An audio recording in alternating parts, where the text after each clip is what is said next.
Էլեկտրական ցանցերը Սամվել Կարապետյանի ձեռքից իշխանությունը խլեց եւ այդ ամենը տեղի ունեցավ հայկական պատվիրակության Թուրքիա այցից հետո։ Ձեր կարծիքով իշխանությունը հեծը խլեց, որ ինչ անի։ Հեծը խլեցին, որոշ ժամանակ հետո Ադրբեջանից կբերեն մի հատ ղեկավար, կտնեն հեծի վրա ու կսեն աշխատի։ Այս մեր կառավարության անունով կուտան, ես զզվանք կաբրիմ, շատ կներեք։ Բնական բան է, առաջի նախական ծախեց, մյուս գալողը պետք է խլե։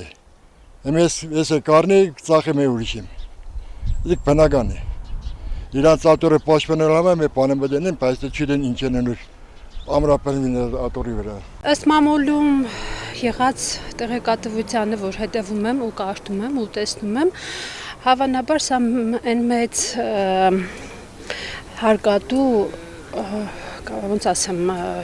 կազմակերպությունն է, եթե կարելի է նման ձևով արտահայտվել, որը